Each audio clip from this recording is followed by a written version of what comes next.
Chapter 303, Bombs in Action. Aberdeen City, 13 years prior.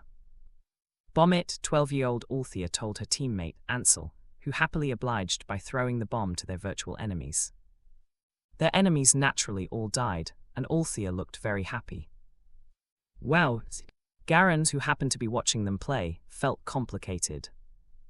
Did she love bombs so much because she was almost? He glared at the brat who introduced her to such unhealthy games. Ansel. Anyway, after their game, the teenage Garen couldn't help but pull Althea somewhere to talk, though not without sending a small glare at Ansel, who shivered for his life. What is it? She asked, and Garen wondered how to tell her without sounding overbearing. Later. Garen couldn't speak immediately. He just had a nightmare the night before where Althea, who had now entered her teenage years, the supposedly rebellious stage, looked at him in distaste. Stop being so boring, Dream Althea had told him. She was wearing that adorable pout of hers, but she just kept saying hurtful things. He paled. Garen, are you all right? Garen blinked and looked down at the girl in front of him. When he saw only kindness and concern in her pretty emerald eyes, he heaved a sigh of relief. Alas, he thought too much. How could he compare his angel with the brats of the world? I just want you to know that hurting people isn't a good practice. You just have to protect yourself. Unless it's the bad guy, she corrected him. His lips twitched and he nodded in agreement. Yes, unless they're the bad guy. At this, Althea looked at him proudly. Didn't you see? Those ninjas tried to attack my turf, she told him, eyes filled with certainty. Of course I'm gonna protect it. Altera present. Helios and Hugo heaved a gasp as they killed a level 4 monster together. It took them a while, and they knew their movements had begun to lag. We just rested an hour ago. The battle has been going on for more than a day now. Their rest times naturally had to be extended. There's still so many. Well, now that their bodies were as heavy as lead, and had begun to lose a few more people, the momentum had begun to slow down. Everyone also had heavy injuries on their bodies, only kept standing by the medicines, which were quickly dwindling, and by sheer willpower. The tension had risen, and it could be said no one expected this degree of strength they had to face. It was fortunate they had reliable aborigines, or else they'd have lost a lot more people. Ansel parried the sword against the monster, slicing its eyes immediately after. He stepped back to avoid its claws, and the sentry hit it directly in the back. He deftly avoided another attack from behind, but his legs had gotten a bit weak and he miscalculated, losing his balance. The monster quickly took advantage. Raw. Shit, he yelled, placing a shield in front of him to give him time to recover. However, the shield was saved as a spear appeared. It was quick to pass through the monster's neck, splattering blood all over Ansel's face. He turned to see Hugo, who had just pulled back his spear. Thanks, he said, standing up and ready to fight again. Although he didn't like the bloke, gratitude due shall be given. I got the experience, the other man said, redirecting another attack with his spear. He angled in a way that the monster moved in a direction and was promptly shot by the sentry for him. It roared and he took advantage to hit it on its weak point, finally killing it. A second later, Helios kicked another monster to their side, with Hugo, without any more prompts, stabbing it with his spear mid-fall. Ansel then jumped above yet another weird thing, kicking it with all his strength, just before stabbing its eye with his sword. Immediately, Hugo stabbed its mouth with his weapon, using his whole body weight and more to pull it in the direction of a sentry. Helios also took a shot at it. Combined with the sentry's arrow, the monster met its quick demise. The three's teamwork had improved by leaps and bounds during this time. Soon, the uncle and nephew's life had gotten critically low, and they had to go rest. Then Ansel would shift to Luke and Leo's fight, who had just arrived from their short break. It could be said Ansel was quite the team player. They continued to fight. This time, Oslo stayed a bit to lighten up the load further. Anyway, Rowan had Clout and the others to assist him on the other side. But even if Oslo was strong, eventually his mana and physique would still take a beating like everyone else, especially when he was up against hundreds. He was so preoccupied, and he wasn't able to help out Ansel, who got nicked in the arm, even if he was nearby. Althea happened to see this and frowned, increasing her shooting. She also saw the strain on the walls. She used her ability to lock in on another set of stronger monsters who were doing the most damage to the walls, killing them, and it ended up consuming the bulk of her remaining mana in the process. Looking at her soldiers in dire need of rest, she studied her stats and judged this was the time that she used her consumables. She went to the intersection of the two walls a few dozen meters from where she was. She stood at the intersection of the T, where the height difference was 2 meters. She easily jumped down and walked along the outer wall. "Althea," Ansel gasped, looking up. "What are you doing?" She stood at the edge of the level 3 wall on the verge of collapse from the mob. This time, she didn't repair it and just allowed for a new opening. Then on the monsters right outside the outer wall, she threw the paralysis and poison bombs. Boom! Bang! What? Althea looked at the people gaping at the other side of the wall, seeing the strong flash of light and purple powder that was visible through the broken wall. "Kill," she ordered, jumping down to deal with them. "Althea, boss." People ran through the gates and the opening to help her out, though they didn't expect to see the monsters were now just lying around like sitting ducks to kill. "Amazing. They're sitting ducks. Don't be too complacent, I only have a few," she yelled, "and it only lasts so long." "Ah, yes." The group killed as much as they could. After so long, they have managed to master the weak points of these monsters. They had killed about 100 or so before the effect loosened. Althea's sharp eyes saw the moment the monsters were about to wake up. "Get back up," she yelled, and they jumped up the walls again, resuming the stabbing while above it. Then after a while, Althea would throw her bombs again, and they would repeat the same thing. Because the monsters were sitting ducks during this time, they didn't have to waste too much mana and energy, increasing productivity by several folds. About an hour later, someone sobbed, "I can finally see the end." The people looked forward and looked for the edge. It was into the end of the horizon, which was still a few hundred at best, but at least it was finally in sight. She looked into her space to see her final set of bombs, the actual explosives. She only had a few and she had to time it well for momentum. She believed this was a good time. Her emerald eyes watched the crowd in the mobs, holding onto small spheres smaller than her palm. She took away the ignition, throwing it as far as she could. Immediately, she did the same to different parts of the mob. A second later, the air shook, and 3 different areas of the mob exploded, throwing a bit of meat to their location. Bang! Bang! Bang! Congratulations, you have upgraded to level 8. The fighters looked at the monster corpses where the bomb landed, each one killing at least a few dozen monsters. Only level 5s survived, but they were easily killed by the sentries. They turned their heads and gaped at Althea. "Oh my gosh." Ansel sparkled, wondering if he could get one. Many others looked the same. She looked at them with embarrassment. "That's all I had though." "Oh, Matilda. Petty." But it doesn't matter, because they knew that this was a major step to finally finishing this damned mob. 17 hours of protection period. When the beast tide ended a day later, everyone who couldn't walk was carried to the infirmary tent to rest. On the other hand, the team from logistics took the bodies and the loot in the fields to be distributed equally according to contribution. As they walked back, Oslo looked at her complicatedly. Those exploding balls were quite powerful. He remembered telling her about a pharmacist who built something similar, but he was fairly certain it wasn't so strong. From what he knew, the stories of its effect were even exaggerated. However, it was still hailed because of its uniqueness.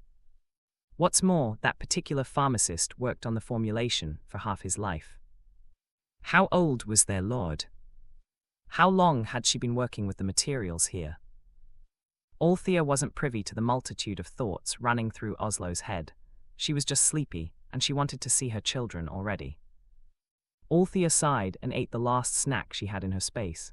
She trudged through her tiredness and looked at her stats. Stats. Name, Althea Witt. Age 25. Level 8, 83, 23, 0000. Life 481, 500. Spirit 251, 500 plus 50. Physical 310 plus 40. Agility 319 plus 10. Defense 306 plus 134. Mana 1600. Physical potential A. Mental potential. Skills: Active Elementary Appraisal D, Perfect Aim D, Quick Quick Shot D, Growth Skill Mixture Calculator, LV1. Passive, none. Elemental affinity, wood, water, earths. Occupation, pharmacist, archer. Titles, Lord of Altera, Elder of Plant and Pharmaceutical Studies. Overall rank, S. Current status, healthy. Equipment, head, none. Ears, none. Body, leather jacket, cotton undergarments +2 defense. Synthetic vest +3 defense. Rainbow silk undergarments, A, +80 defense, +10 agility, +50 spirit. Medina robe, C, +40 defense. Arms, arm brace +1 defense. Legs, leather pants +2 defense. Hands, Bellagio bow, B, +40 80k. Leather gloves +1 defense. Feet, eagle boots, B, +30 agility, +10% weight reduction. She saw that her experience bar was well into level 8, and Fufi was in the middle of level 6. She couldn't help but smile. Also, those stats, would she be able to lift a level 3 monster now and pull it apart? Oslo noticed her smile. Good news. She said, telling her of their levels. Also, the average level rose from 4 to 6. Because of this, she felt their sore bodies were worth it. She sat down on the infirmary chair and refused treatment. Other people needed it, she only needed to rest. Are you all right? Hugo asked her, looking concerned. Althea stared at him and nodded with a smile. At this, Oslo appeared beside them out of nowhere. You should take a nap, Ms. Althea, you deserve it. She looked at him but didn't follow. After a pause, she asked, what do you think will happen after the protection period ends? The sudden question startled him a bit, but he recovered quickly. The mobs would be stronger, but they shouldn't be so many, Oslo said, reassuring. Like I said, you should rest. He then looked at her, eyes filled with warmth. Shall I send you home? Hugo's handsome face turned a bit dark. It is best if a Terran takes care of fellow Terrans, don't you think? The two men stared at each other. An undercurrent only men understood was between them. Althea was too tired to notice. Ansel, though, could see everything. He crossed his arms and looked at them, both annoyed and amused, in a superior sort of way. He knew with his entire being that Althea would never look at them in that way. He found it entertaining to find men throwing themselves into a pitfall. It would be even more fun to see how they'd deal with that guy. However, as much as people wanted to celebrate, something inevitable soon dawned on them: the deaths. The southwest gate finished up about half an hour after the eastern one, and now Drake and Rowan stood in front of her to report. Next to her were the other elders, Mathilda and Gru, who came to check up on her as soon as things were settled. How many did we lose? 14 guards and 20 citizens, Ms. Althea, Rowan said. To be honest, Rowan was amazed by how few this amount actually was. In other territories, casualties often exceeded several hundred, at least, and this was still with smaller level differences between people and monsters. However, looking at the somber faces of the Lord and the others, he chose not to speak out. Hearing the numbers, Althea felt extremely heavy. She seriously considered giving a lot of gold to the bereaved, but went against it after a thought. It was not sustainable. They would only be facing stronger enemies and therefore more losses in the future. Not to mention, in territorial wars, Oslo wouldn't be able to join in. If Rowan leveled up a few more times, it was the same with him. If there were fighter NPCs available, even lower-leveled ones, she'd gladly take them. Unfortunately, there was no such luck the past few days. In any case, the potential for deaths in territorial wars was no less than now, maybe even more because there were so many variables. In addition to the contribution points the victim had earned during their lifetime, the territory will also give 5,000 contribution points to the persons bereaved. Gold and space items are gone after death, which was why a lot left some of their money to trusted people, but contribution points were not. As early as during the registration, everyone was asked to input the name of the person to whom they wanted to give their property. In case of death during a battle for the territory, they were collectively referred to as the bereaved. She then looked at Oslo, set up a cemetery in the mountain area southwest. We shall hold ceremonies for their passing. Pass on the announcement. We will begin in an hour. The Terrans nodded without question, while the Aborigines were a little surprised. They felt touched. No lord had ever cared enough for deaths and the bereaved like this. Most of the time, even acknowledgement was absent. Mathilda stood in front of a temporary stage in the main square, where the dead were laid down in white cloth, looking peaceful despite their bloodied states. We stand before you today to honor our brethren who sacrificed their lives. This time we will remember them and their lives, and how they affected and saved ours. Oslo couldn't help but turn to the sobbing man not far from him, Kuyu. His blonde eyebrows furrowed and he whipped his head towards the bodies. Soon, he saw the familiar face of the boy's brother, George. Mathilda continued to speak, and we will bury our brethren's ashes into the soil of this world, one with it, as we will also do eventually. In their memory, we will live well in this world. Mathilda paused, heaving a deep breath, heavy, heartfelt. Let us take a moment to remember their sacrifices, remembering how they took part in our inevitable freedom and success. Rowan then stepped forward, hands igniting in flames. Embers floated towards the pile of corpses, very quickly spreading and consuming them all. The bell rang continuously, as if the territory itself mourned for the loss. Mathilda looked at the burning corpses sincerely, bending for a bow, and everyone, including the Aborigines, followed. Thank you for your sacrifice. After the ceremony, she, the elders, and the Aborigines went directly to a meeting, aiming to polish what they could before a well-needed rest. When it was all over, everyone congratulated each other, before going out of the room to go their separate ways. They went down the stairs, and Althea stretched her arms, but her yawn paused midway when she saw who was waiting at the bottom steps of the stairs. It was Sheila and Harold, each holding her children, arrived to pick her up. MW Mamra Tilda. GHGH Moghamga Tilda. They looked very cute and very, very happy to see her fine. Althea immediately brightened and wanted to kiss her Barbies, but stopped herself due to all the grime and blood. In a hurry home, she said her polite goodbyes to the men, with Ansel striding along with her. However, before going anywhere, she looked at the Aborigines who had been watching everything with warm eyes. Althea paused, turning to the former Terrans. We should also stop calling them NPCs. She told them, I know that gamifying this world lessens the load, but our protection will soon disappear. She paused, finally looking away, sights looking past everything in the territory. For better or for worse, we are now part of this world. Althea and the group went home and she quickly took a bath. After that, she hurriedly went out to hug her Barbies, giving them many, many smooches on their cute cheeks.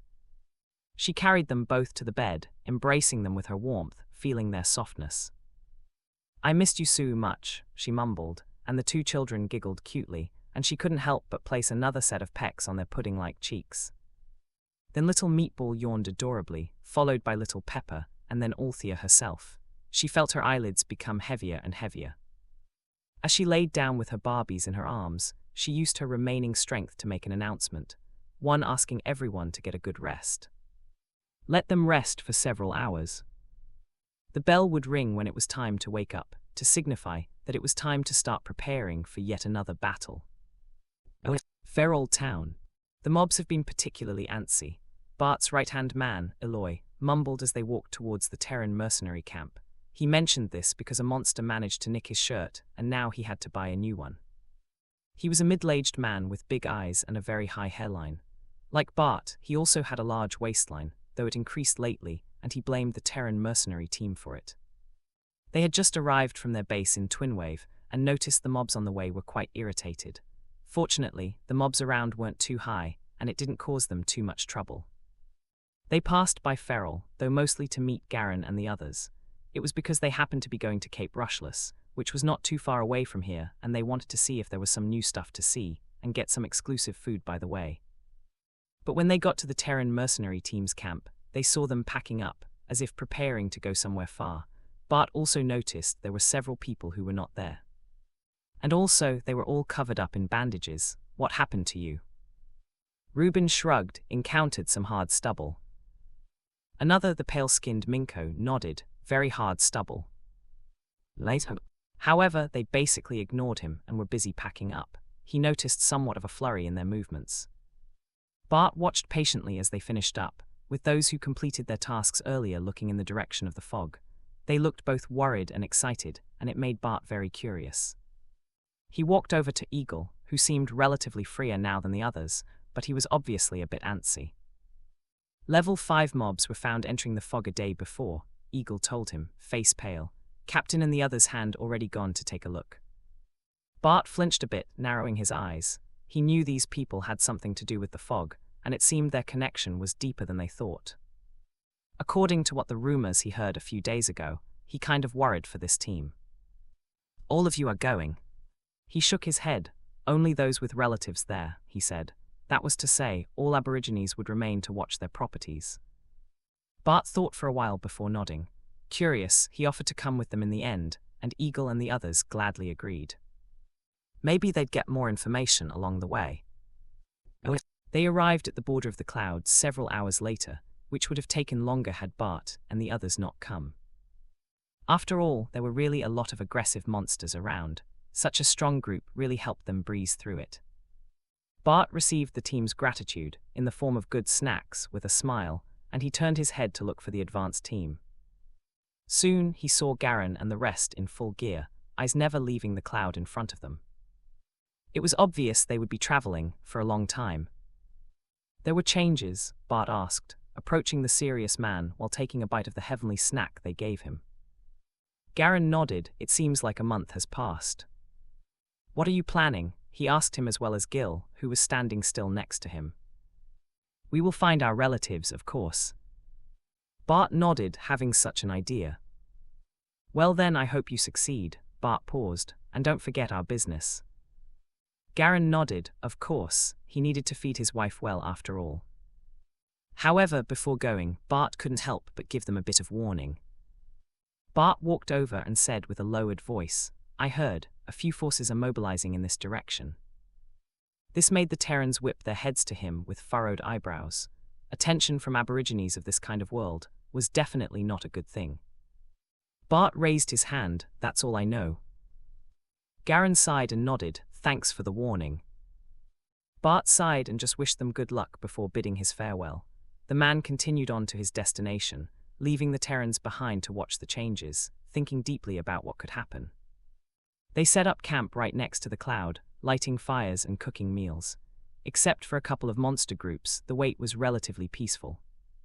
But soon they noticed their barbecue sticks started moving, and the charcoal started rolling. Gil sighed. It's another mob, he said. Everyone else took out their weapons and prepared for the monsters they'd be facing. But they noticed this mob seemed a bit larger than others, so they packed up and found a higher ground so as to not be surrounded.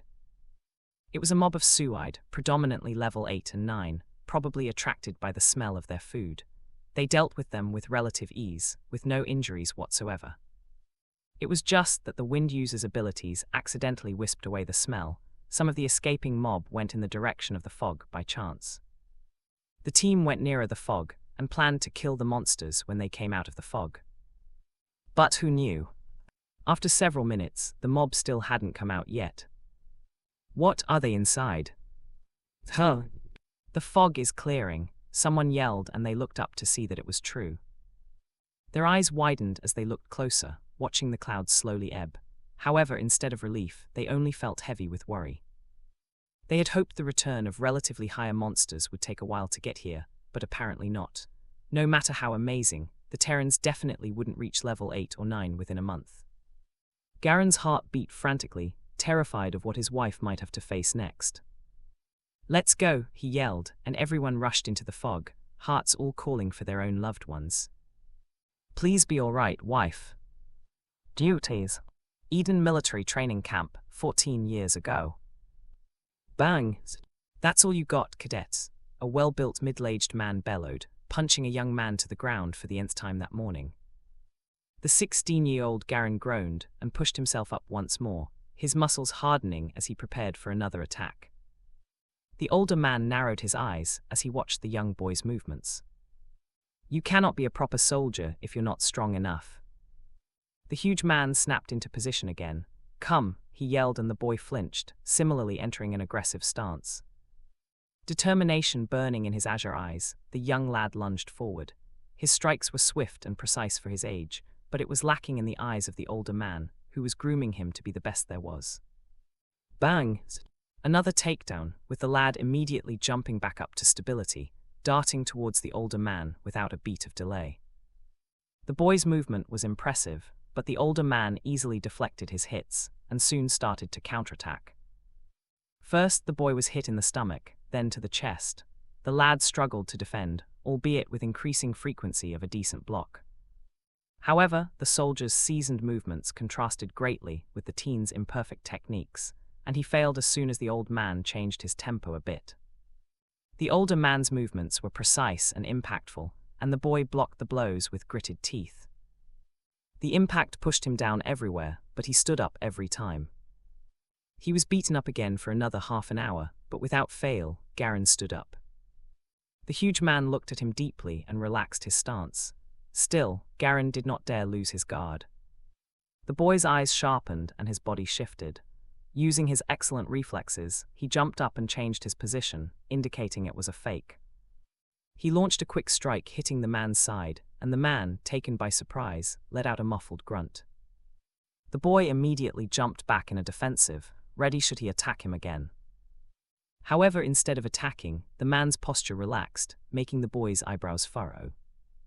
The man smiled and patted his shoulders, with no signs of a new attack. Garen's tense body relaxed a bit, but still guarded enough in case of a fake-out. "Good," the man said after a while, and the boy blinked, lips twitching upward. "Thank you." The old man looked at him with deep eyes, and Garen unconsciously straightened his back more. "Listen well, soldier. We are the shield in front of our country, and thus, the shield in front of our loved ones." Garen couldn't help but think of that huge scar he saw on the young Althea's back when they were swimming. She didn't mind it, but he felt like crying. As he remembered this, his eyes sharpened, and the man saw it and nodded in approval. "That is the duty of a soldier," he said, "and you have the eyes and soul of one. Xeno continent, present." "They're headed over there." Chris motioned in a direction, showing the scratches amongst trees. Garen's team had been following the traces of the mobs for a while now, following closely behind them. Not only were they aiming to lighten the load of their brethren, but it was also a well-known fact that mobs were known to detect sources of ether, that was, other living things, especially intelligent beings, and attempt to eat them. Hence, to find other humans at a time when they had no direction, they must follow this mob. Not too close to attract them, but not too far to be too late for rescue. However, before the mobs found their targets, they heard a group of terrified screams getting closer to them from the side. They frowned. If they could hear the noise, so could the mob up front. Sure enough, the mob quickly turned to the noise and instantly changed targets. "Go," Garen yelled to his team, and they sprinted after the monsters, hopping to get to the humans before the monsters did. They ran as fast as they could, but when they arrived, the monsters were already mauling a few corpses. Cursing, Garen immediately summoned his ice spears, sending them directly to the monsters. The ice picks embedded on their skin and through their necks, finally killing them. His teammates, similarly, used their skills to kill the monsters as quickly as possible to minimize the deaths. However, even if these monsters had lower levels than they did, they were still around level 8 and could not be killed in one shot by most if the weak points weren't hit. Regardless, it was an amazing sight. How terrifying monsters that could kill a person with a small bite seemed so powerless against humans that were so similar to them. "Brethren!" The refugees gaped in amazement as elements floated around, menacing and killing the beasts that had terrorized them a moment prior. Not only were they extremely skilled in weapons, they also magically released fireballs, water balls, and other elements. It was a magical sight, and many survivors thought they already died and went to heaven. In their distraction, they failed to notice a small but agile monster that darted to their direction. A person yelled when he caught sight of it, and his heart dropped, believing it was finally his time to get eaten. But a wall of earth appeared in front of them, protecting them from the monster. Then, from behind the wall, another person seemed to have flown. Carried by the wind, he raised his sword as he jumped over the wall and straight to the monster. Splash! The sword was buried into its skull, and it fell down to the earth with a thud. "This is a miracle," a rare surviving old man uttered, tears slowly forming in his eyes. "Eyes how? Are they like us? These people are amazing." The people who had been pale, scared, and soulless stopped moving. Their dull eyes watched as the soldiers cleared out the mob that attacked them, dead eyes slowly gaining a bit of life. Hope had been lit. And that was the first step to everything. If they, the refugees, still had the strength, no doubt quite a few would be approaching actively instead of running to hide like they usually did. After seeing the direct threats to the people had been dealt with, Garen ordered everyone not to waste too much mana anymore. Hence, except for when the monsters got too close, the soldiers all used their weapons instead. Anyway, none of them received any experience or copper because the monsters were over 5 levels below them, so it would be a pity to lose a lot of mana from it, not when their journey was probably still long. They soon took down the dozen or so monsters left, with a few people kicking the monsters for good measure. Silence passed by this part of the forest, with the two groups awkwardly staring at each other. When the survivors saw that it was safe, they looked at the soldiers longingly, before dragging their weak feet to them. Soon after, the soldiers were surrounded by about 100 people, most eyes now filled with admiration and relief. The soldiers naturally looked around for family, though to no avail, and they looked at each other in disappointment.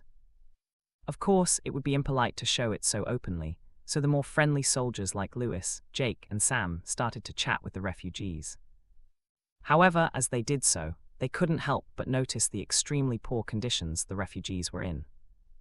None of them had a complete dress. There were men who only had pants filled with holes and nothing else, and without exception, each one was covered in mud, blood, and grime. They were also extremely thin, their complexion extremely wan and unhealthy.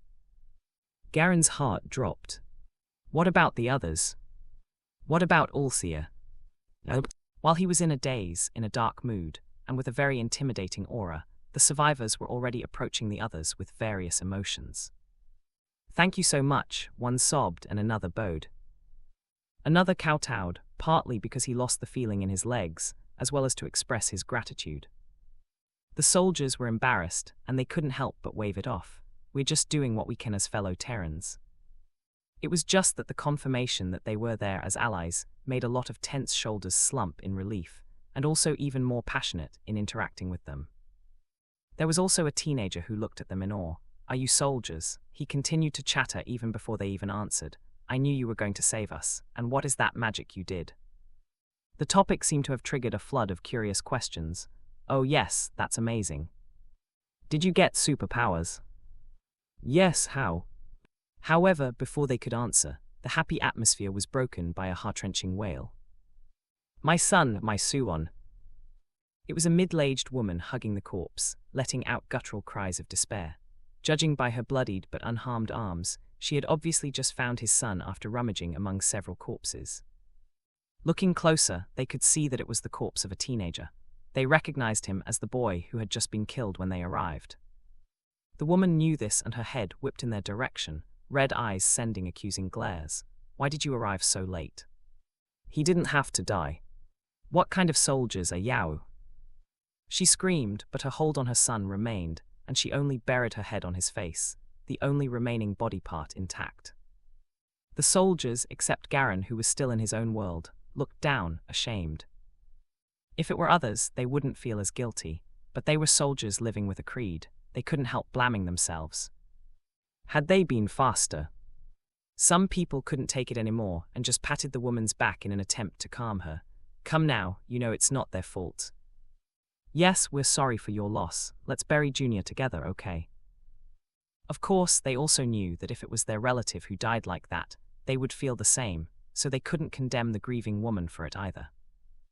Anyway, a few others went to comfort the woman, who only wailed in pain, still blaming the soldiers. The refugees looked at the soldiers embarrassedly. Lewis shook his head, silently gesturing that they didn't mind. He told them to let her vent. They would kill the monsters that would be attracted by the noise. Some more tactful people stepped forward to change the topic. You are really soldiers, right?" A person, one who had been quiet all along, asked. They didn't wear any uniforms. They just assumed because of their temperament unique to soldiers. "Well, yes." "That's great." He paused, hesitated, but pushed through with his request. "My cousin, I have family left in my territory." This seemed to have triggered the memory of everyone.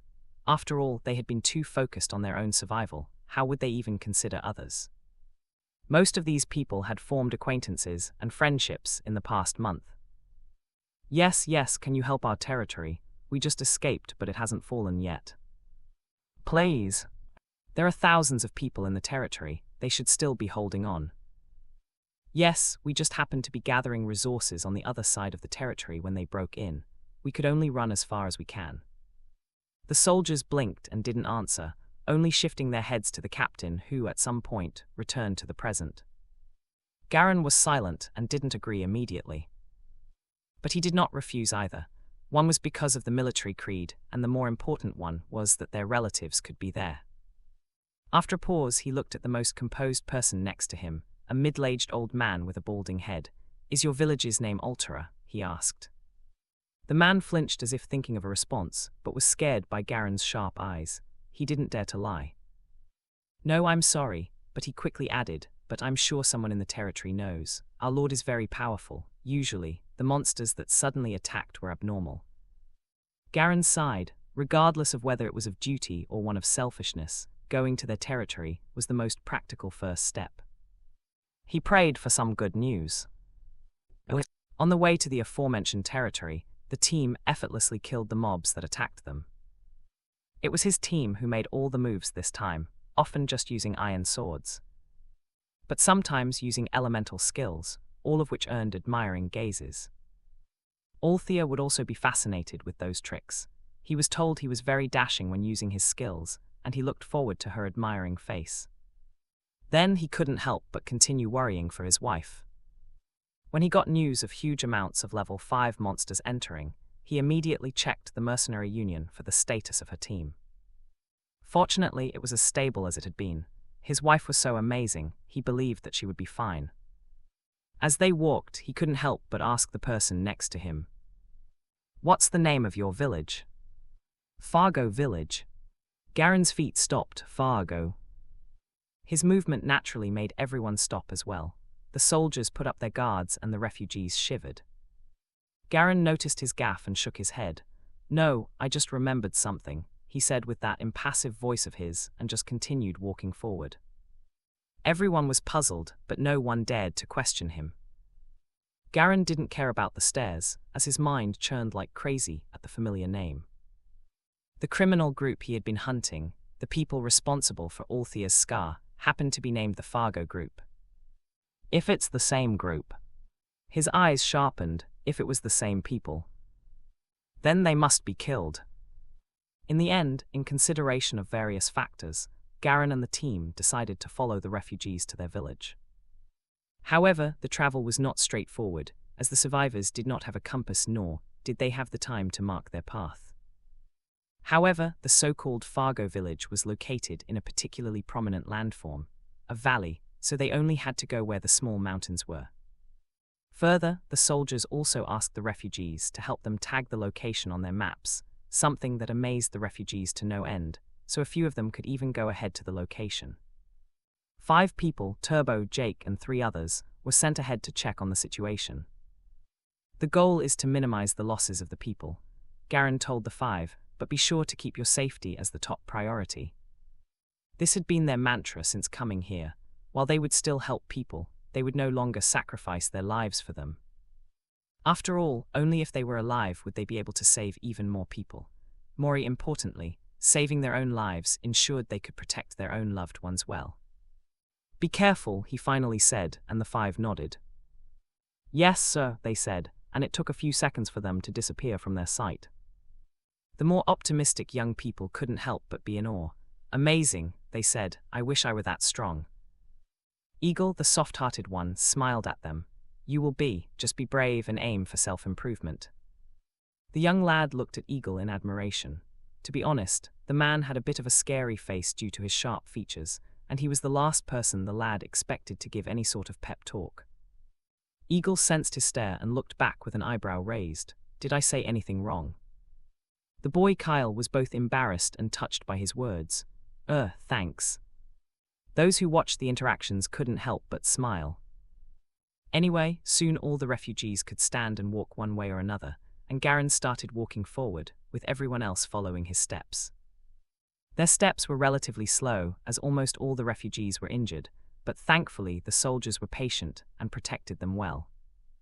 It wasn't peaceful for long, however, as they quickly heard rustles approaching them, and the soldiers immediately separated and headed in the direction of the sounds, fully prepared for what was to come. Quickly they took them down with their weapons, leaving the refugees absolutely in awe again. As soon as the mobs were settled, the group started moving again, and when more mobs arrived, the soldiers would do the same, over and over. In the remainder of their travels, they encountered several more groups of monsters. These monsters were no longer limited to the usual levels 1 or 2 the refugees were used to. On the contrary, a lot of the new mobs ranged from level 6 to level 8. Such levels were the minority in numbers, but it was enough to shake the refugees to the core. "Why are the monsters suddenly so strong?" someone cried. "Stronger, that was still weak," Gil tactlessly mumbled as they ran. "What? You haven't seen anything yet."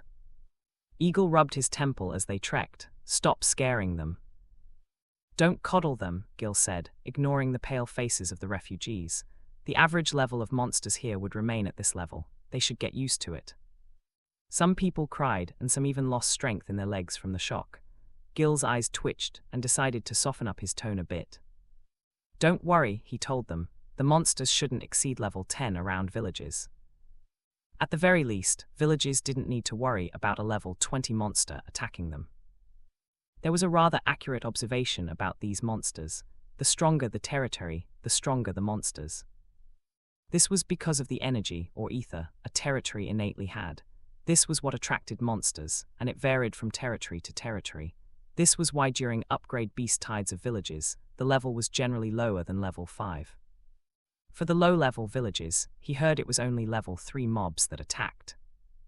This side of the human territory did have generally weaker mobs. In turn, the weaker territories settled here for survival, and also because they didn't have much of a choice. This was why no true strong professional stayed in villages, despite the potential for hegemony due to strength. After all, people would not receive any rewards for killing monsters 5 levels below them. More importantly, who wanted to stay stagnant. As if in a vicious cycle, weak territories would also turn away any strong individual who could change the status quo. However, the average monster level was about level 7 or 8, and was already very lethal to the current Terrans. This was their new reality, and they had to adjust if they hoped to survive. "There," Gil said very kindly. "The refugees." That did not make them feel better. Gil ignored them, already feeling very kind in his attempt to comfort them. Garen sighed and just continued his trek, hoping the advance party had mitigated the trouble up front. As he walked, he couldn't help but think a lot about what Gil was telling them. This low-level mob around villages was not even permanent. It would change if powerful towns and cities appeared in the vicinity. As such, more powerful mobs would be attracted by the ether, produced by the vitality of a stronger community. Because of the attraction of stronger territories to stronger monsters, there were cases of neighbors attacking neighbors, just to stop them from bringing in stronger monsters and implicating everyone. But this was what weak, cowardly lords chose to do, and he didn't think there was a lord from Terran who was like this. At least he hoped so. He hoped that there would never be a war between Terrans. It was already them against the world, and there was no need to add each other in the list of enemies. To be able to thrive in this world, they had to work together. Except with scum like Fargo, of course. About half an hour later, they finally neared the vicinity of Fargo village. It was located in a lush valley with relatively comfortable side slopes. The soldiers observed the terrain by habit and saw the other side of the mountain. It was steep and difficult to traverse. This was a natural barrier on 2 sides, hard to attack and easily defendable. It could be said that the lord here had quite the foresight. Garen frowned, knowing the enemy could be a bit troublesome even in this new world.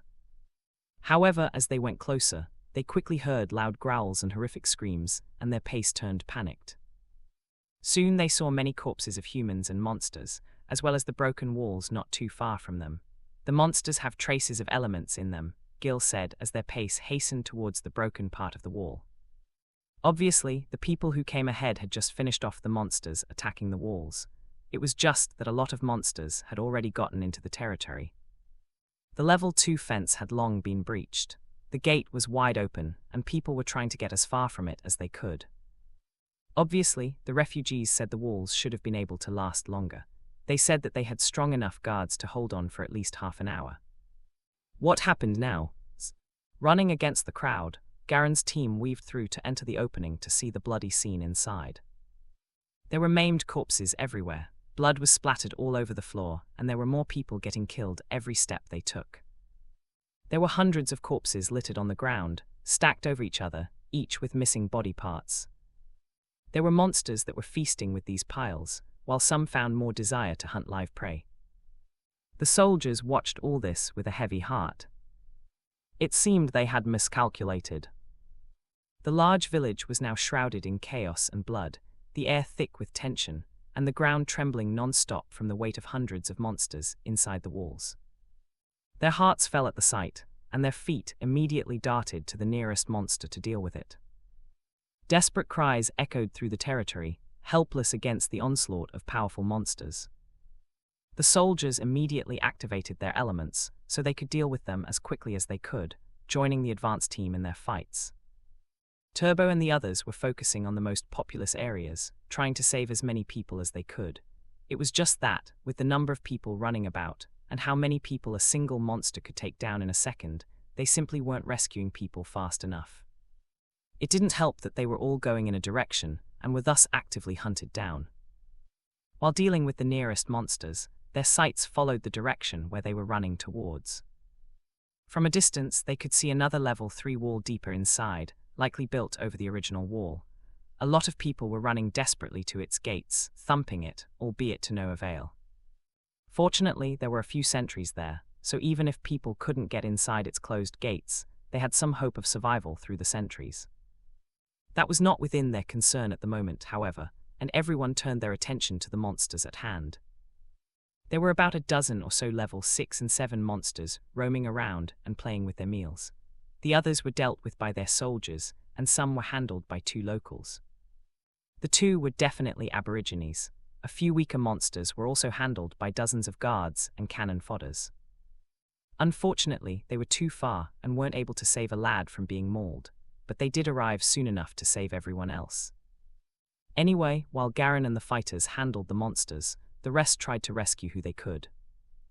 At this point, Vanessa and Turbo, the medical personnel, took the lead, followed by Chris and Sammy, who joined in the logistics of rescuing people directly from the mouths of monsters. There were hundreds, no, thousands of people to rescue, and only a few of them. It was naturally not easy. There were points where Chris, carrying 2 grown men in his arms, was surrounded by monsters and almost had to let go of his rescues. Fortunately, Gil sprinted in their direction, manifesting a fireball on his hand. He also used his earth abilities to create walls and created choke points to ensure the monster wouldn't go anywhere else. "Thanks," Chris yelled, disappearing to safety again. On another side, one of the village's aborigines yelled in pain as he felt a sharp tooth nick his arm. Mogi's eyes narrowed when he was finally injured a bit by one of the monsters. Although they were several levels below him, he, a mere level 12, was handling at least 3 of them. It was common knowledge that someone needed to be a few levels above a monster to defeat it one-on-one, but he was surrounded by them. Who told this village to be filled with people weaker than his 12-year-old niece? And who told him to be bound to protect the hiring village as much as he could, at least until he was certain of death? It was only at this time that hired people like them could refuse. It was even worse for Rona, a 50-year-old chef, who was not even a fighter but happened to have a higher level than the residents. She was only level 9 at her age, and it was enough indication that she couldn't handle these things well. They didn't know why the guard team mobilized so late, already well after the monsters killed so many citizens, but they were contract-bound to do what they could within their abilities. Rona yelled beside him, and he turned, looking at her shoulder already gushing. Instead of crying and looking scared, Rona looked a bit relieved. She judged that it was time for her to run, already meeting the minimum requirement she was expected to meet. "I did my part," she told Mogi, who nodded in understanding. Unfortunately, he couldn't do the same. He applied and was hired to be a guard. This meant that unless his health and life were below 30%, he could not run away. However, as Rona turned to flee to safety, a monster who had already eaten the people nearby lunged toward her. Raw! It was so loud and sudden that Rona lost her balance and fell down. It opened its mouth to glomp at her, and she peed her pants in shock. Rona, Mogi yelled, barely dodging sharp teeth to the heart due to the distraction. Rona's life passed by her head. She knew this village would kill her the moment she saw the average levels. What made everything worse was that she only had a few days of contract left. But an inch before being mauled, a spike of earth appeared in front of her. It ended up right under the monster's chin and impaled it. And then, from the same direction, 3 more earth spikes appeared, killing the barely damaged monsters Mogi had been dealing with. The two didn't even absorb what was happening until the monsters took their last breath. An elementalist. What's more, to be able to one-shot a monster, an elementalist had to be either 5 levels above the monster or have an extremely powerful weapon on hand. The 2 aborigines looked around to see the other monsters were already dealt with, each with traces of element manifestation. Not too far away, they saw a strange lad fighting a level 7 monster by himself. His sword was completely engulfed by flames, and with a wave, he divided the monster in half. That was a swordsman's classic skill, floating slash. Then a water whip splashed not too far, also dividing another monster into a few pieces. Goodness elves, so many elementalists. Why were they in such a small place? To be honest, since spending so much time with these weak Gugu birds, Rona and Mogi had forgotten what it was like to be around the true strongmen. There were dozens of strong monsters that plagued the territory, but it only took about half an hour for the team to deal with the monsters, including the weaker monsters attracted later on. Further, sometime when they were dealing with the monsters, the outer walls had also been repaired by the Lord, wherever he was, so fortunately no more losses happened after that. Soon the sound of monsters disappeared, and people realized they only heard sobs and cries. They who had been terrified to look up to see the sights finally lifted their heads. When they saw that all the monsters had been dealt with, and their protective walls had finally been fixed, the people couldn't help but kneel down in relief. There were also plenty of people who were near the saviors, and were determined to express their gratitude in one way or another. Thank you, the cries of a person echoed, amongst many others, holding a team member in tears. It's not much, really. It was an embarrassed Lewis, who was carrying said crying person. They were currently heading to one of the residential buildings, refurbished as an infirmary by Vanessa and Turbo. Jake, who was walking next to him, cackled at his embarrassment until a teenage girl suddenly threw herself at him. Mr. Soldier, she mumbled, looking soft and sweet, but the spiky-haired soldier couldn't help but cringe. She didn't seem to notice this, though, and was intent on expressing her love, gratitude. Thank you for saving me. His eyes twitched. It was nothing. I'd do it even if it was anyone else. Don't say that, sir. Don't be shy. Jake cringed. He was not a pedo, okay? Even if he was only around 5 years older than this girl, he liked curvaceous, mature women. And he didn't want them so clingy. His steps unconsciously hastened, and this time it was Lewis who was cackling. The little girl following Jake was called Yi, a 19-year-old high school student. She was an orphan since as far as she could remember, and this was the first time she expressed herself like this. Even at a young age, she was one who managed to support herself through hard work, and she had never known how to depend on someone else. When the zombie apocalypse began, she was in cram school, trying to study for the Unified College entrance exams in an attempt to change the course of her life. She worked very, very hard. Even if she was a little late in starting compared with her peers, she managed to get to that step. How could she fail? She had worked so hard to the point of nosebleed. Who knew these very same nosebleeds would almost get her killed by her own classmates who turned to zombies? In her panic, she accidentally killed her zombie deskmate by pushing her out the open window. She inexplicably activated the system with space, which was awesome, but there were too many zombies and she was surrounded. She couldn't put it into use at all. She hid in the classroom cabinet for the whole 24 hours, relying on a bottle of water to feed herself until the supposed salvation, the migration, came to take them away. She transferred with a group of over 200 people of different ages and sizes, and for a moment she felt like everything was finally going to be okay. However, in less than 5 minutes after they landed, they heard ominous rustles of leaves and growls around them. A score of monsters attacked them that time, and they immediately lost half of their number. Right in front of her, she saw a kid beheaded with a bite and an old woman dragged into the mob. She couldn't help but puke out the contents of her stomach, which was miserably mostly water, a lot of which ended up on her own shirt. Anyway, the mob was settled after a great many deaths and injuries, and Yi happened to be among the lucky ones. It was just that the dangers were never-ending, not just from monsters, but from each other as well. Among the survivors after that mob were a lot of men. Unluckily, half of these men found the new world to really be their salvation, a place where they could do whatever the hell they wanted. Fortunately for her, she was not only unsightly all the way back in Terran due to her nosebleed and zombie goo, and now the vomit, but when monsters attacked, she was thrown to the ground a lot, making her look like a dirty but tall kid. This also had a lot to do with her non-existent breasts. Anyway, she managed to follow this group from the edges, and used her intuition to survive all the way to this territory. She could not afford any of the dwellings or the standard food, but it was already very good. She was an orphan and was used to taking care of herself. Even when she had nothing, as long as there was forageable food, she could survive. She strutted along the edges of the territory, keeping herself away from any people of power.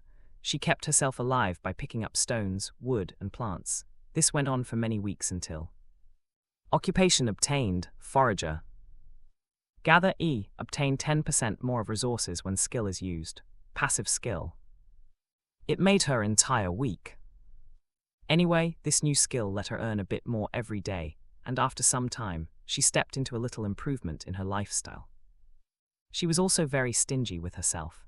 She built her own shed and dug her own toilets, and she only bought food from the restaurant once every 3 days.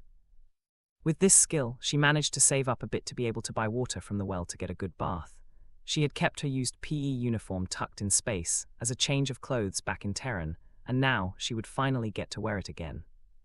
She wanted to meet the new month with a refreshed look. Anyway, with her thin body, she doubted anyone would be interested in her. So she did clean up herself, and she felt refreshed, like a clean woman. She proudly went to the village center, planning to treat herself in the restaurant that day. This time, no one would look at her with such disgusted eyes. It was just that on her way to the restaurant, a commotion exploded. Apparently, after a month of struggling, the safe zone was attacked and she could only count herself very unlucky. The memory of how it all started was extremely clear in Yi's head. It started out as a day like any other, people foraging everywhere, people going out to hunt, and the Lord's cronies walking around like they owned the place.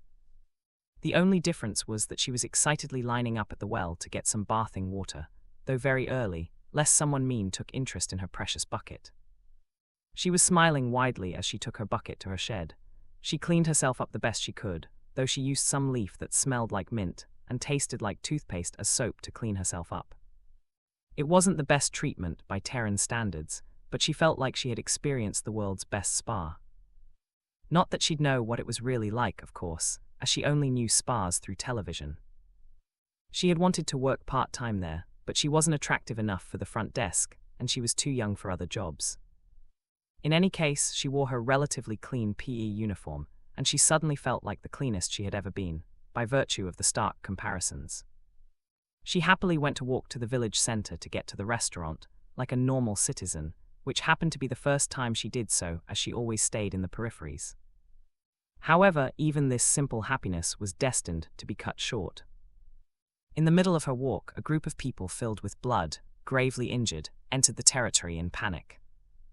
Monsters, they yelled, and as if waiting for the signal, the territory was shaken by strong earthquakes and banging sounds. The people quickly realized strong monsters were attacking their walls.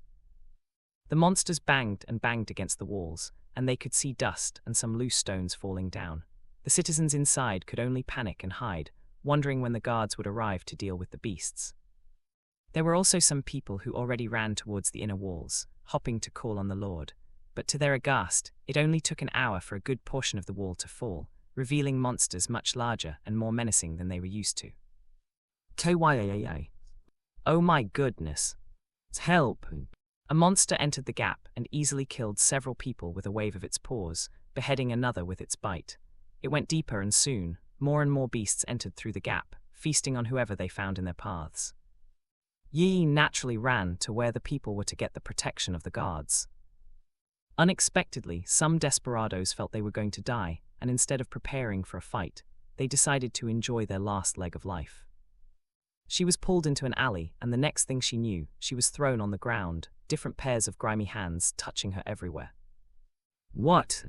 A sense of dread worse than what the monster triggered roused up her throat. Stop what? But her struggles only excited the men, and hopelessness soon dawned on her. She sobbed and yelled, but no one came for her.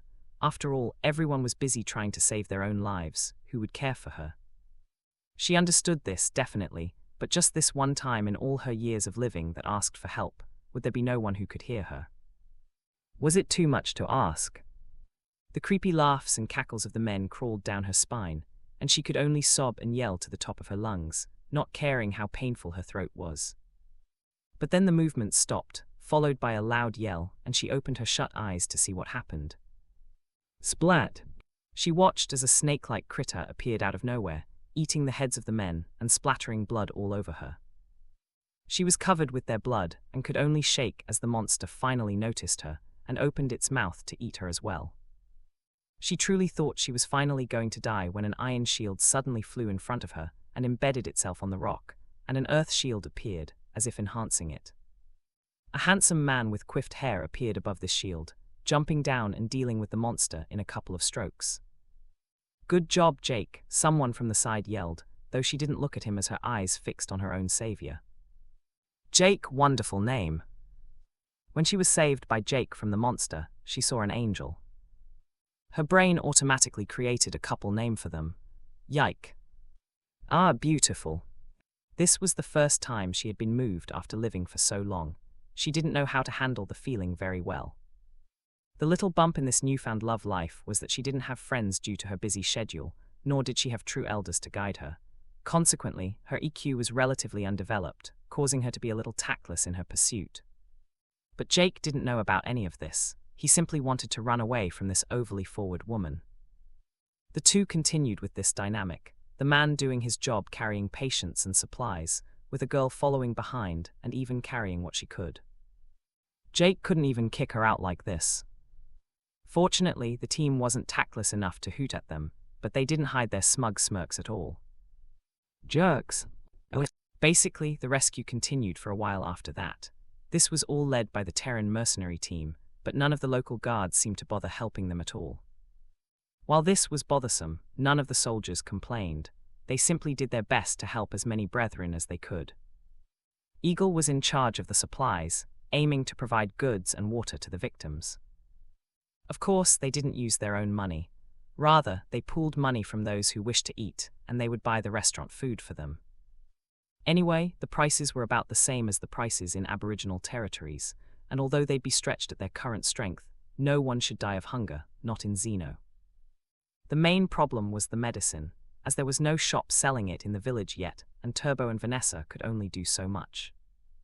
However, most people were still thankful, even the Aborigines, who had been gaping at them in admiration.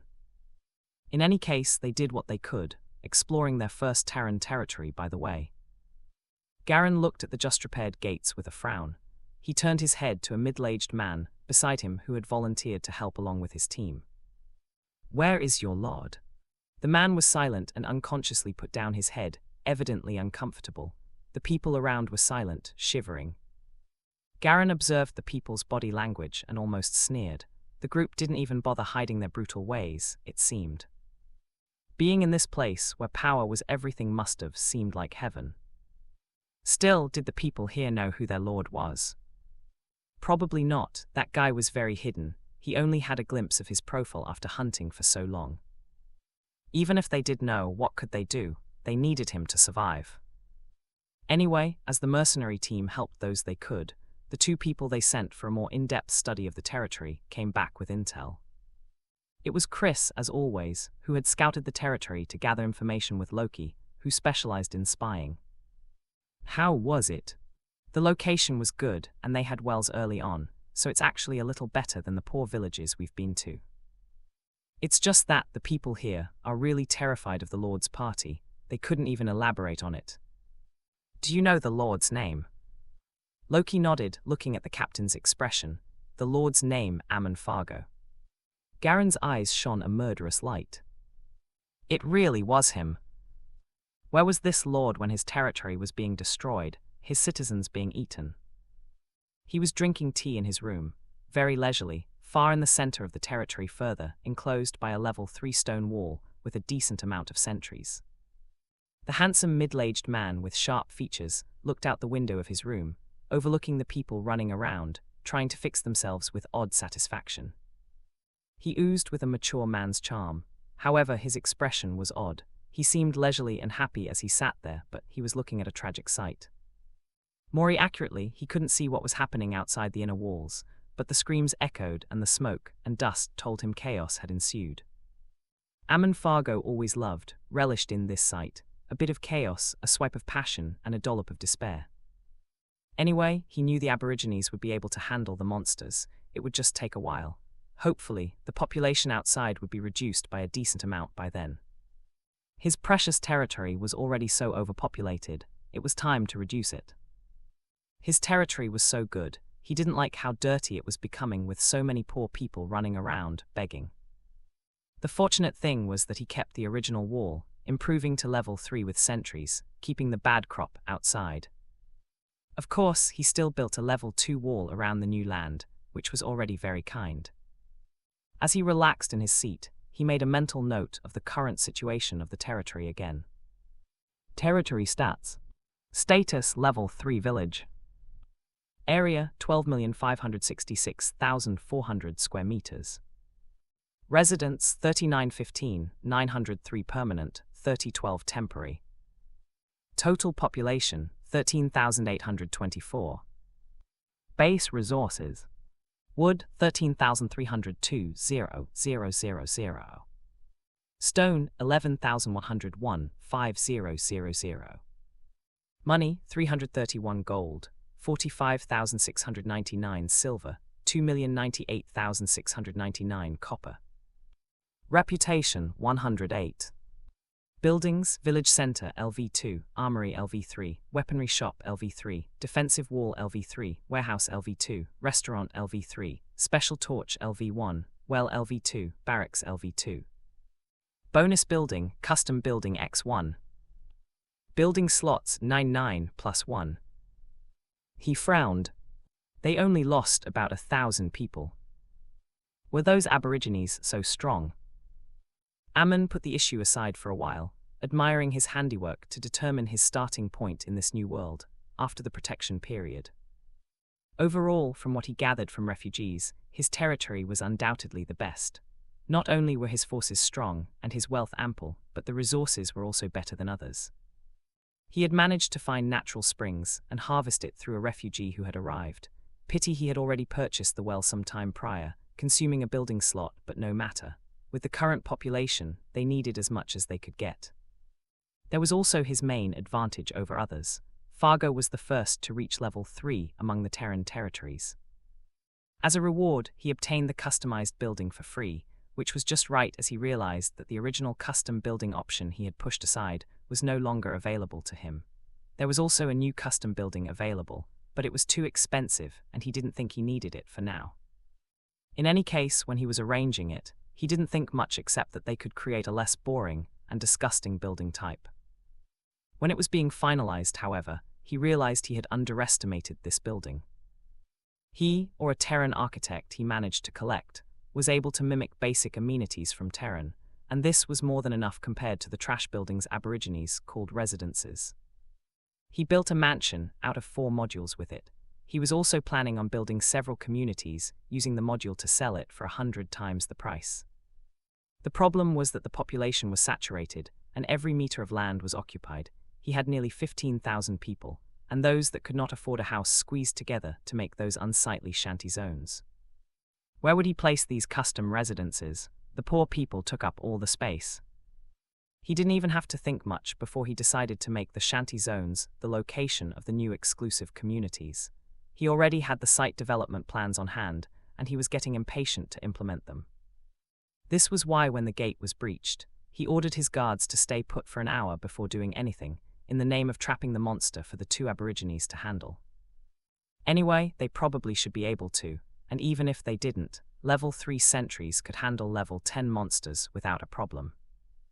He had hoped that half of the shanty towns be cleared out, but he seemed to have underestimated the Aborigines.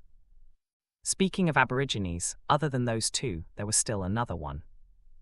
He put down his cup and turned his head to the young man, standing not far away from him. Only the young man was already in his late 40s. Ammon couldn't help but be fascinated by this world, even if it was just for the extension of life alone. What made it all the more enticing was the beautiful promise of a new type of power. Belize, he paused, putting down the cup. You people are so strong. The population drop had significantly lowered. Perhaps I should have repaired the outer walls a bit later. The Aborigine seemed a bit surprised, similarly confused. They shouldn't be. The Aborigine wasn't very tall compared to the others, but he had a special aura about him despite having an unsightly mouse-like face. He stood still and straight, like a well-trained butler. Belize was also the only truly impressive hire he managed to nab, the only elementalist he had ever encountered, who had the element of wind. I will go investigate later. Chem, Ammon said with a shrug. At the very least, it meant Mogi made for a decent guard. This made him quite hopeful, and he hoped to get more good hires. He needed to find a few more Aborigines to improve his strength. After all, the protection period was already finished, and he was bent on stepping above others to reach the top, like he always was. You mentioned before, he turned the spoon around his personalized teacup, something he brought from Terran, that if I attack a territory, I could obtain at least half of their resources, correct? Yes, my lord. This resource includes people, right? Talents. Yes, my lord, you have the option to turn your captures into slaves. Ammon nodded, liking this arrangement very much. What kind of territory should I target? Most people choose a weaker territory, but that goes with the risk of wasting one war slot of that month. What's your suggestion? The most successful wars are, of course, against stronger ones. Not only are the resources extremely good, but there are also prestige bonuses. Your old master did this. Every time. Can you tell me more about this? We are ether-bound not to be able to say anything when hired through the system. These things I tell you simply weren't obtained that way. You seem to tell me a lot. I am very good at choosing masters, he said, smiling mysteriously. Indeed, his former master was very good. He was so good that he attracted all sorts of talent to him. It was too bad there was someone better who managed to kick him to the curb, leaving him without a choice but to stay in the villages. Ammon smiled, and to anyone who knew him well saw it, they would think that someone would die a gruesome death. Well then, as for the strategies of defeating stronger territories, it should be destroying it from within, yes. Belize smirked, looking at the sleek man, appearing so clean yet reeking of blood, as expected of the master I chose to serve. It was not that he hadn't seen anyone do evil. He had partnered with plenty in his lifetime, but this one had special wisdom that he hadn't encountered. Sometimes he wondered how their brains were made. For one, it was his first time to hear of something like the exploitation of societal divide. He made groups fight against other groups without them knowing, orchestrating fights and misunderstandings, making sure there would be no unity amongst the lower class. What was even better, he and his cronies could use their power to do whatever they wanted, and they definitely did do what they wanted, and the Lord's means made the people unable to rebel regardless. Even if he killed someone in front of a crowd, even in front of a relative, people would not dare to rebut him. They would not even dare to look at him, fearing for their lives. He was extremely intelligent and gave those who followed him lush lives. As long as one didn't go against him, one could live decently. Even those penniless people stuck in the shanties felt their lives were better than those outside. As long as you didn't go against him, of course. He was amazed. Even his former master couldn't control his subjects like that, and he still had to pretend to be a good lord, having to hide his dirty secrets despite supposedly being the most powerful entity in his own territory. After all, there were plenty of wars and other territories who could take their population instead. What if they didn't fight in the wars and willingly became slaves of another instead? Historically, through the years, this had happened a few times. It was very rare because few people would actively choose to be slaves, but it did happen. Belize had also watched Ammon torture his detractors, and in methods unimaginable to him, who had claimed to have seen a lot. His evil ways were not uncouth, even classy, and had noble air, but in reality, he was no better than the gangsters who gang-raped children. It really captured this servant's heart. All these thoughts of his servant didn't seem to bother Ammon, who just turned to look outside again, realizing that things had calmed down. His eyebrows rose, already. "My lord, the chaos has stopped." Ammon opened the population tab to see how many people were left in the outer circle. Except for about a score of people, there were no more deaths since he checked. "HMN interesting," he said, tapping the wooden table rhythmically. He still had so much population. Soon it would combine with more people, more refugees, and eventually some aborigines. Perhaps there would even be spies from other territories, attempting to do what he was planning on doing. At this thought, he turned to Belize before clicking the tab. The Lord could see the loyalties of the people. Wouldn't there be an indicator if someone wanted to harm the territory? The lowest loyalty was 0, even if the person was hostile, Belize said. However, there is a special magic equipment available in towns that could increase loyalties by 50. Ammon nodded, eyes turning to look at the people panel. He was indifferent at first, but his eyes quickly sharpened and his spine straightened just a bit. His eyes narrowed in interest, but with a bit of a threatening atmosphere. Belize saw all these changes and looked curiously. Soon, the Lord gave out an eerie chuckle and looked at him. "It seems you're no longer the only elementalist in the territory." Belize frowned immediately at this. "The others couldn't have gotten here so quickly." "They're not your people," he said, judging by their names. He would later confirm by seeing their demeanor, but he had a feeling they were brethren. Terrans were a little smaller than the average aborigine. Belize was just particularly small. Combined with names and demeanor, it was fairly easy to determine who were Terrans and who were not. "They're Terrans." "Pardon," Belize couldn't help but exclaim. This was even more strange. People from the same place as the Lord have already awakened. How was that possible? His dark eyes looked at the mysterious expression on the Lord's face. Would he just let these people be? Belize thought to himself, knowing how the Lord handled threats. Indeed, Ammon didn't like unexpected things, especially those who could shake his position. His brothers and cousins would know this very well. He stood up gracefully, going down in his sleek dark suit and black leather shoes, one of the 12 sets he took from Terran, to greet the newcomers. They headed towards the gates of the inner circle, a lot of their cronies seeing and following them. When they finally passed through it, they saw a lot less chaos than they expected to see. He and Belize watched as these mysterious men organized the entire population to handle the disaster. People followed their movements, admiration in their eyes. Ammon's eyes narrowed, but otherwise showed nothing indicative of his mood. "Hello," he said, exuding the mature masculine charm, not like someone in his late 40s at all. However, to the eyes of Garen and many of his team who knew him, it was the devil's incarnate. This was one of the most evil men on Terran. A world-famous terrorist, though his face was never shown. Garen knew his look from a drone after years of hunting. This was a man who could send drone strikes to kindergartens and hospitals, simply because he wanted to. They couldn't find him in Terran but chanced upon him now. Must be fate.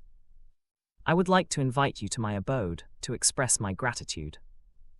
"No need," Garen said, trying not to be obvious with his hostility. At the very least, he had hidden his hunting very well, and his information web shouldn't have captured his existence by the time of the disaster. Most importantly, Ammon Fargo was also arrogant. Even knowing he was hunted down, he didn't bother looking at the ants that looked for him. For a time, he had hoped that he could finally rid the world of this scum. Unfortunately, as he feared, this man really ended up being the Lord here. This made the situation become far more complicated. This world might not have laws like in Terran, but since the enemy was a lord, he unfortunately could not be killed immediately. After spending so long in Xeno, Garen knew the consequence of killing the Lord. Killing the Lord outside the territory wars would destroy the entire territory, not even leaving dust in its wake. Most of these people were innocent, and they were their brethren. He could not destroy their home so simply. This meant one thing: they could only wait until the territory war. Of course, Garen would not be able to wait for so long. He needed to find his wife as soon as possible. So what could he do? Ammon narrowed his eyes at the newcomer, feeling a bit of hostility. He couldn't help but observe them a bit more closely. Looking at their straight postures and stern auras, Ammon's eyebrows rose a little. Soldiers? A natural hostility between opposing forces, perhaps. Perhaps they'd heard of his management methods and had a dislike for him. Who knew, maybe there was even someone here who had actively hunted him in Terran, though thanks to the vast network left by the previous generations, he was never threatened by this nor had he ever cared. But that didn't matter to him. Those people never succeeded back in Terran, they wouldn't be able to touch him here. Ammon believed in self-interest triumphed over everything, first and foremost. In fact, not a few of his current cronies were once soldiers turned mercenaries. Are you sure? He asked, maintaining his smile. I took precious tea from Terran. I reserve its enjoyment with valuable guests. Garen's stoic face was unmoved, his baritone voice reverberating in the surroundings. We are just passing by. We're looking for our respective families. As a lord, I could see the names of visitors and residents. I could help you if you need to find the names of your loved ones, if you want. This made Garen pause. However, no matter how desperate, he would never let him even mention his Althea's name. However, declining strongly might give them away. He looked at his team, knowing that it would be unfair to stop them from looking for family. Most of them didn't have personal vendettas against this man. I am fine, he paused. As for the others, it's up to them. A lot of his men's shoulders slumped in relief. On cue, a couple of footsteps approached. Can I, Captain? There were 2 soldiers, Reuben and Minko, both of whom were not from Eden. Of course. Reuben awkwardly held his bald head as he approached. Rena Kanuri, she is my sister, she is 19. And mine, Minko said, Clara Solovic, my wife, she is 30 now. Ammon nodded at them and appeared to look at his panel. After a few moments, he shook his head. There are no such people in the territory, unfortunately. The 2 men's shoulders slumped, disappointed. However, with their example, a handful of others also tried their luck. Each one told of names of family members, hoping to find at least one of them. There were a few similar names, but the ages didn't match. Garen looked at his soldiers' disappointed faces and sighed. We will investigate on our own, and we will no longer bother your lordship, Garen said, not wanting to have further interaction with the man. I see. Well, you can come to me if you need anything, he said, raising the guard of several cronies.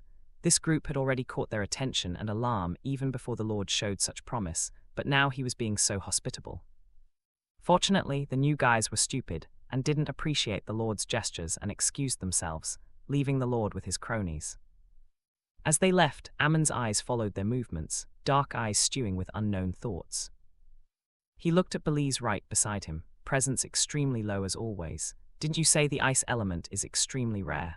He had asked because it was the element he wanted, not the earth he had gotten. Belize's eyebrows rose, turning his head in the direction of the soldiers. Indeed, I have only met a handful in my 50 years of living.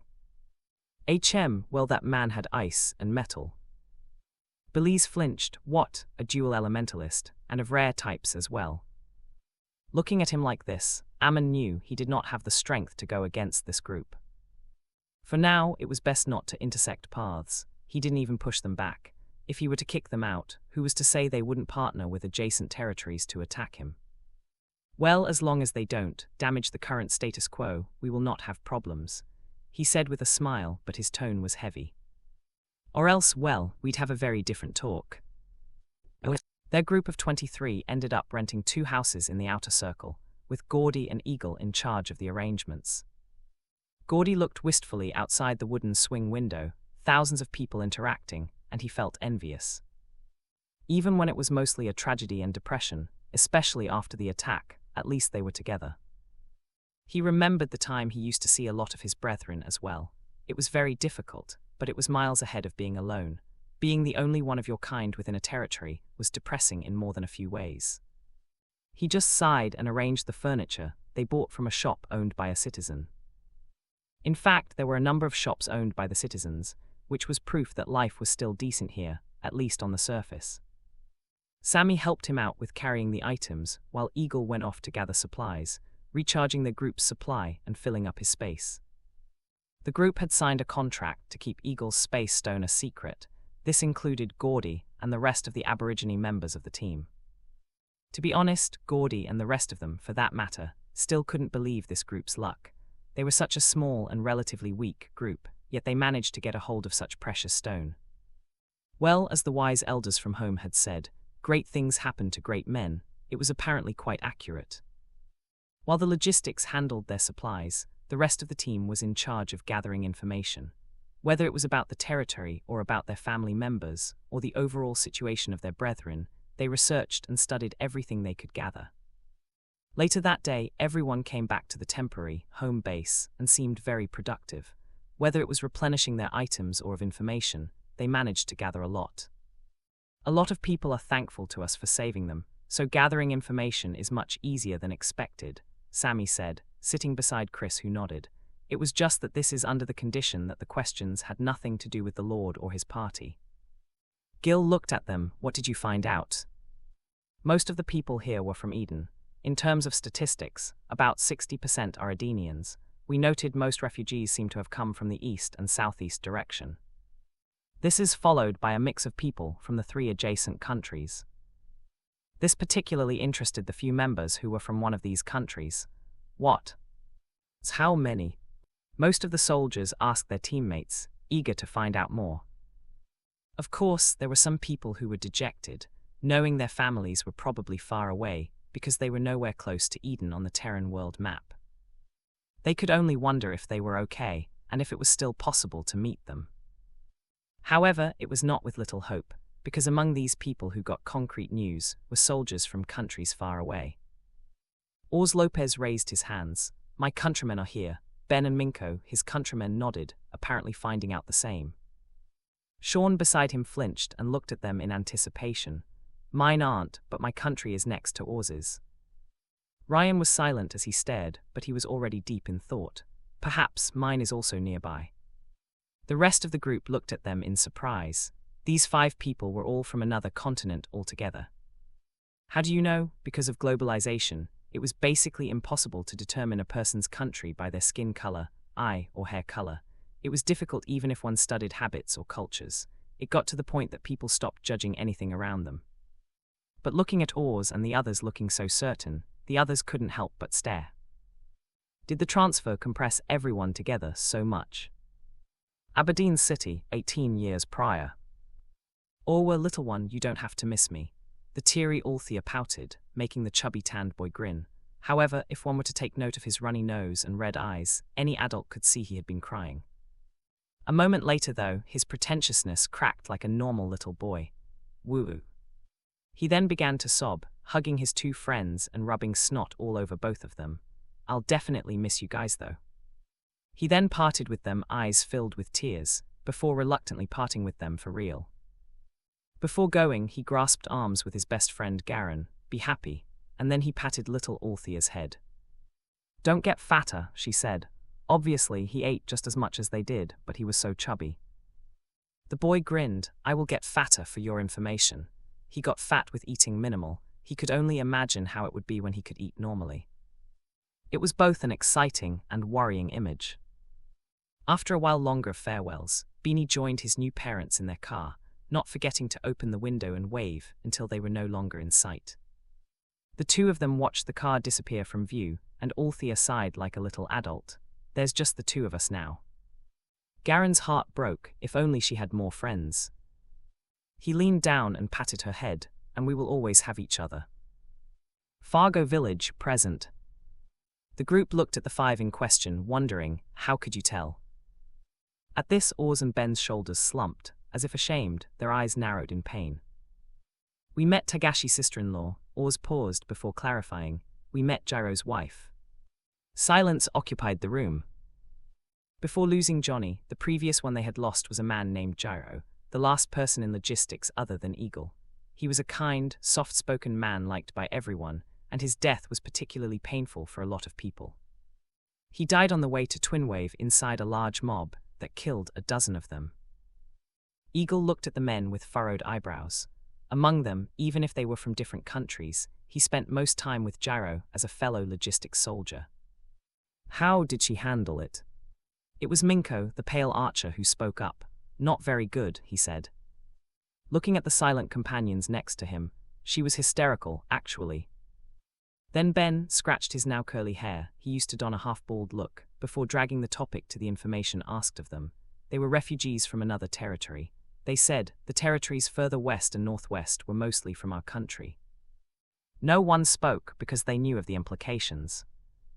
Their next stop would then be towards the west, while those of Eden and the nearby countries would be heading east. After a long moment of silence, the five awkwardly looked at each other before turning to the captain, donning complicated expressions. They were happy to finally find some clues, but they knew they wouldn't have gotten so far without the captain. "Captain, How could Garen not know of their internal conflicts?" "You will always be members of the Terran mercenary team," Garen said with a small smile. "We could contact each other through the mercenary union, can't we?" The five choked up a bit, touched, and their tears fell when Garen then took out dozens of gold and handed a handful to each one. "You would definitely want to leave as soon as possible," he told them with that characteristic baritone voice of his. "The sun is still high, it is safer to go now." "Captain," the soldiers uttered, sniffing. How lucky they were. The rest of the team returned with similar news, quickly noticing the atmosphere. There were a few people packing up. "What happened?" With complex expressions, a couple of companions told them of the major news that just happened. "What? That's lucky." Lewis sighed, being ever so optimistic. "This also means Terran has been compressed within this area. Everyone should be able to meet someone from their hometown." Indeed, the compression gave them more hope of encountering people they knew sooner than expected. It was just that the parting from life and death companions dampened the mood regardless. Soon, the time to say farewell arrived, and they walked the five people to the gate, giving them some food and items to take along the way. "See you again, soldiers." The five stopped some meters away, standing up straight, and saluted them.